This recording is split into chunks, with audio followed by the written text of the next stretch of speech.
There's a strange feeling that some people carry their entire lives, like a low background hum that never shuts off. The feeling of always being slightly out of sync with the world. Everyone around you seems to flow naturally. Conversations happen without effort. Inside, jokes appear out of nowhere. Groups form as if there's some invisible magnet pulling the right people toward each other. And you observe, you analyze, you try to understand the pattern. How do those people manage to be so natural? What do they know that you don't? You walk into a party and need a good 15 minutes just to decide where to stand. You sit at a table and spend the whole time wondering if you should have sat somewhere else. Someone tells a story and you laugh along, but inside you're checking, did my laugh sound weird? Did I laugh too loud? Not enough? It's exhausting. Because while everyone else is simply existing, you're performing, aware of every gesture, every word, every facial expression. And at the end of the day, you go home completely drained. Because spending hours trying to look like you belong is tiring. But why does this happen to some people and not others? Before we continue, please subscribe to the channel and leave a like if you enjoy this kind of content. I'll be bringing videos like this every week. Alright, let's start with something no one tells you. Most people learn how to be social without even realizing it. It's like breathing. You just absorb it. As a child, you watch the adults. You see how they greet each other, how they hold conversations, when they smile, when they get serious. You don't study this consciously. Your brain just picks it up. Little by little, you start testing things. You experiment. You mess up. You adjust. And eventually it becomes second nature. You stop thinking and you just act. But there's a group of people for whom this process never really happened properly. And there's usually a reason for that. Sometimes it's because they grew up in an environment very different from the one they now need to function in. Parents from a different culture, a very rigid family, or a very chaotic one. Places where the social rules were completely different from the outside world. So these kids learned one set of rules at home and then discovered those rules simply didn't work out there. And suddenly they were lost.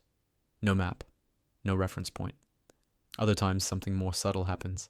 The person grew up observing, but observing the wrong things, focusing on the wrong details, trying to decode patterns that didn't actually exist. They built a complex theory about how human interaction works, when in reality everyone else was just interacting. There are also people who simply process social information differently. Their brains operate at a different pace, on a different frequency, so while everyone else picks up on nuance and subtlety automatically, they have to do it manually, with conscious effort. It's like the difference between someone who learns a language by immersing themselves in the culture and someone who learns it by studying grammar. Both can learn the language, but one will sound natural, the other will always sound like they're translating in their head before speaking. And that's exactly how these people live, translating social interaction before every move. Someone asks a casual question like, hey, how are you? For most people, the answer is automatic. Good, and you? Done. Zero effort. But for someone who feels out of place, that question turns into a micro moment of analysis. Do they actually want to know how I am, or is this just a formality? How much detail should I give? If I tell the truth, will I sound heavy? If I keep it superficial, will I sound cold? All of that happens in a second.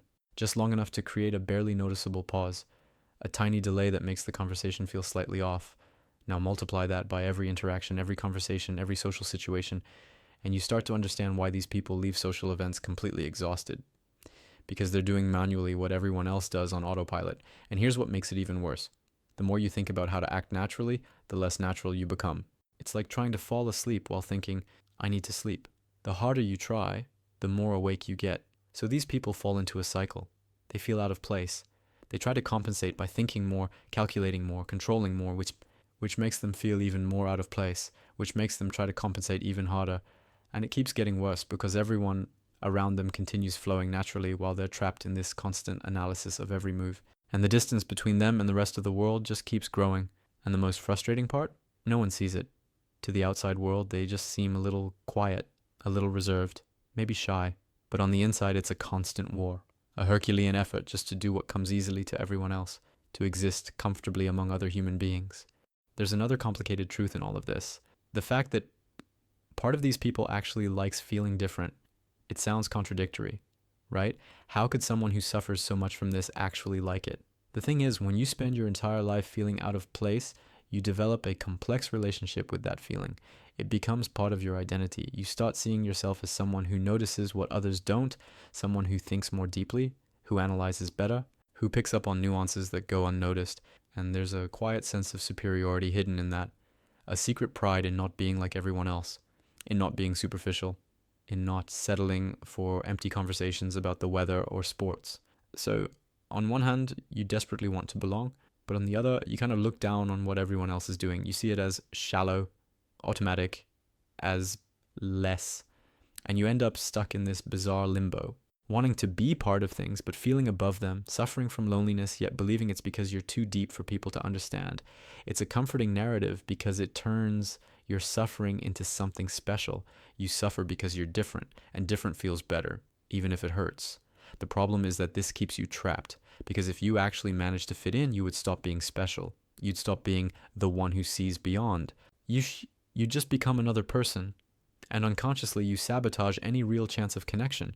You keep everyone at a certain distance, because real intimacy would require stepping down from that imaginary pedestal and admitting, I want simple things too. I want to laugh at dumb jokes too. I want to feel like I belong too.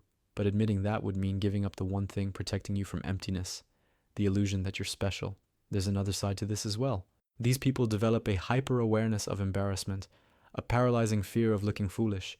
Because when you spend so much time observing from the outside, you notice every awkward moment, every joke that doesn't land, every uncomfortable silence, every social mistake people make, and you swear you'll never be like that. You'll never be the person who talks too much, laughs too loudly, feels too deeply, exposes too much. So you control yourself all the time. Everything measured, calculated, safe. And then when you finally try to connect with someone, you're so controlled that there's nothing real left. You become an edited version of yourself, harmless, smooth, perfectly empty. And people feel that. They can't quite explain it, but they feel that something's missing, that something doesn't flow. Because real connection comes from imperfection, from stumbling over your words, from laughing in that weird way, from getting emotional about silly things, from being human, messy, unfiltered. But these people are so terrified of making mistakes that they never truly show up. Only a highly edited version of themselves does.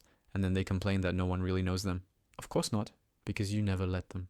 And maybe this is the hardest truth of all. The sense of not belonging these people feel comes from both the outside and the inside. The world can be hard to navigate, yes, but they also build walls, create distance. Choose to stay on the outside while saying they want in, because truly stepping in would require risk, vulnerability, the real possibility of rejection, and at least from the outside you can pretend you chose to be there. It's safer to be the observer than the observed, safer to judge than to be judged, safer to feel superior and lonely than average and connected. So they stay there, on the edge, looking in, always one step out, saying they want to belong while holding the door closed themselves. If you're still listening at this point, leave a like so I know. All right. Now let's talk about something no one ever mentions. These people live in a kind of parallel reality. While everyone else is living life directly, talking, laughing, arguing, connecting, they're living the commentary of life. You know that voice in your head that comments on what you're doing? For most people, it's quiet a good part of the time. It shows up occasionally, but it doesn't take over. For these people, it never shuts up. It's like having a sports commentator in your head 24/7.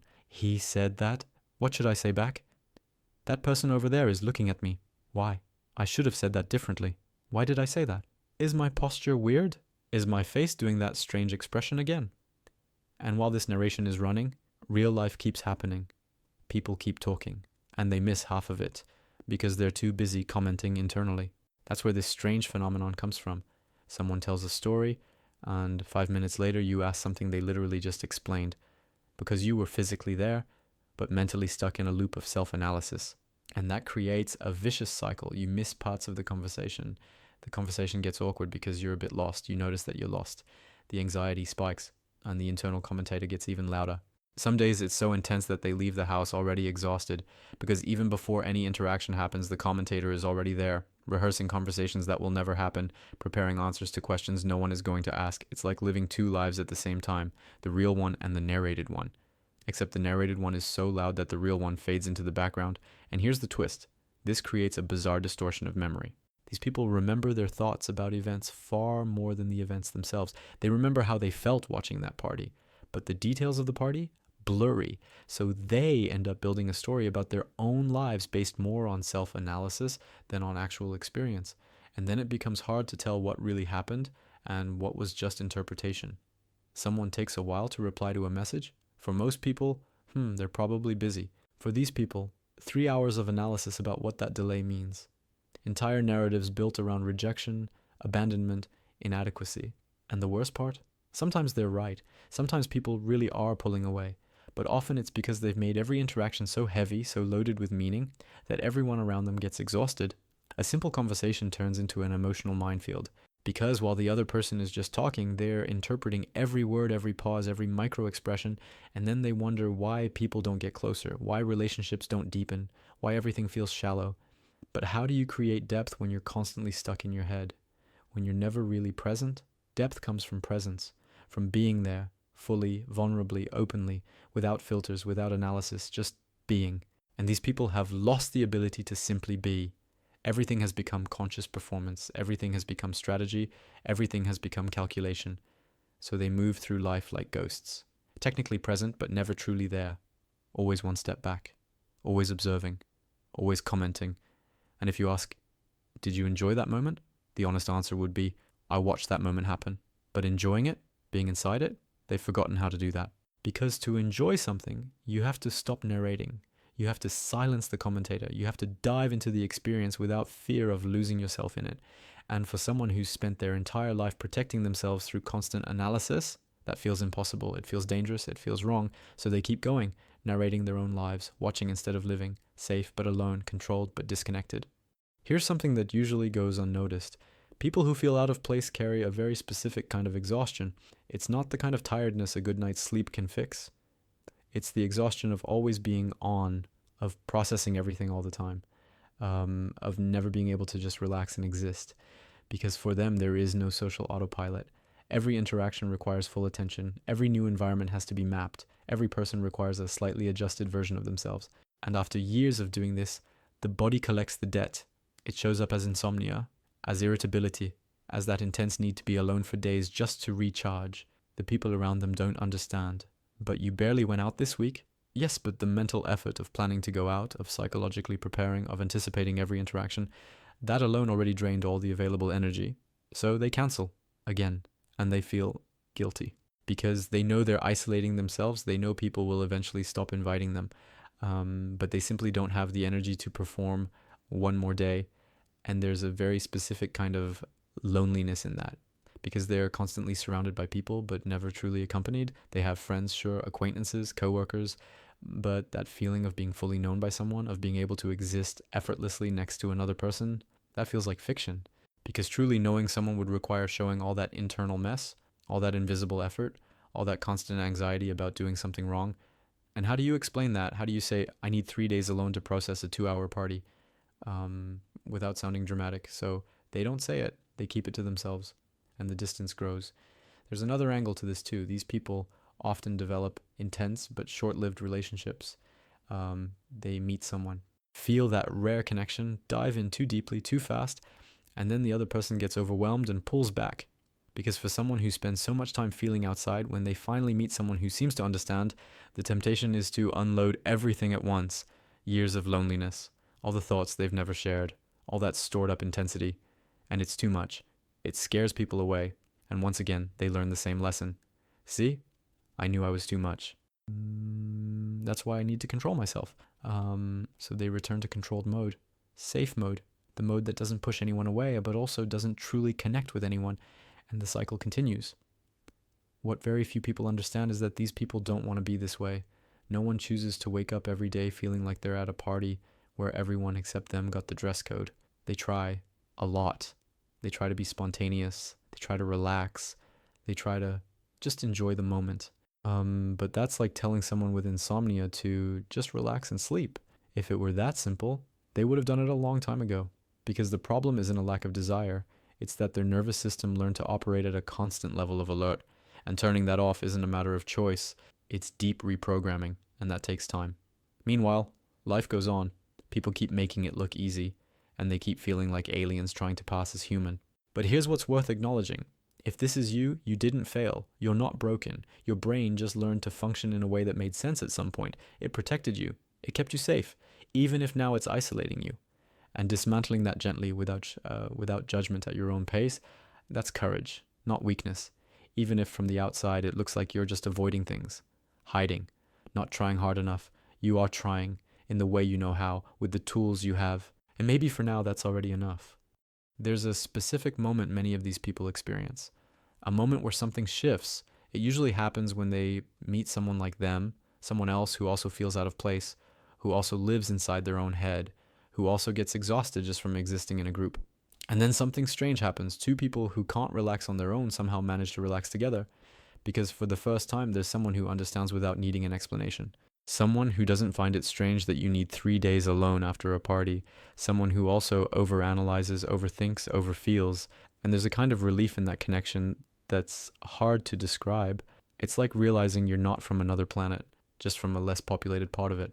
But there's danger in this too, because sometimes these two people cling to each other so tightly that the outside world disappears completely. It becomes the two of you against everyone else. You two understanding each other while no one else does. And on one hand, that's beautiful. On the other, it can turn into a bubble that isolates you even more. Because a real connection with one person shouldn't cut you off from everyone else. It should give you the courage to try with others too. But often, that's not what happens. Often it turns into, I finally found someone. I can stop trying with everyone else. And then, when that relationship ends, because relationships do end sometimes, the person returns to isolation. But worse than before, because now they've tasted what it's like to be understood and lost it. And that hurts more than never having had it at all. So the fear grows, the guard goes up even higher, and the feeling of being out of place deepens. But there's another possible path. A path where finding someone who understands gives you the courage to be more yourself with others too. Where you think, if one person could accept me like this, maybe others can too. And you start taking small risks. You show a slightly more real version of yourself to a coworker. You share something genuine with an acquaintance. You stop performing so much, and sometimes people do pull away, but sometimes it's surprisingly they lean in, because authenticity attracts, even awkward authenticity, even when you're still learning how to do it. And little by little, very slowly, that feeling of always being out of place begins to soften. It doesn't disappear. It probably never will completely, but it becomes less intense, less constant, less defining of who you are. You're still someone who thinks too much, who feels too much, who needs time to process everything. But now there are a few places, a few people where you can simply be that way, without explaining, without apologizing, without pretending to be different. And maybe that's it. Maybe the solution isn't to stop feeling out of place, but to find a few places where you can be out of place in peace, where that's accepted, where it's even welcome. So, the point isn't to force yourself to be like everyone else. It's not about trying to fit into a mold that was never made for you. It's about finding your own way of existing in the world. A way that may be strange, a way that may be different, a way that might involve needing more time alone, more silence, more space. And there are people who will understand that. Maybe not many, but the right people will. And those right people are not the ones who demand that you be different from who you are. They are the ones who let you be exactly that. Complicated, intense, sometimes distant, sometimes too close. But finding those people requires you to stop hiding who you are. And that's scary, because hiding worked up until now, at least partially. But hiding also keeps you alone, and at some point the loneliness weighs more than the fear. So, you try, little by little, in small doses. With someone who seems safe, you show a real piece of yourself. You brace for rejection. And sometimes it comes, but sometimes it doesn't. And when it doesn't, when the person stays and says, okay, I get it, that changes something. It doesn't fix everything at once. It doesn't transform you into someone who feels comfortable everywhere. But it opens a door. It shows that it's possible. And maybe that's what you need, not to fit in everywhere, but to have a few places where you don't have to pretend. Some places where you can walk in and say, today was tough without having to explain why. Where you can stay quiet without seeming rude. Where you can leave early without needing an elaborate excuse. Places where you can just be you, with all the strangeness, with all the displacement, with all the intensity. And if you haven't found those places yet, it doesn't mean they don't exist. It just means you're still looking. And while you're looking, you'll have to endure the feeling of not belonging, that feeling of always being a little out of place. But at least now you know, it's not just you. There are other people feeling exactly this, also trying to figure out where they fit in, also tired of performing, also just wanting a place where they can breathe, and maybe one day you'll all meet and realize that you're not as alone as you thought. Thank you for sticking with me, and I'll see you in the next video.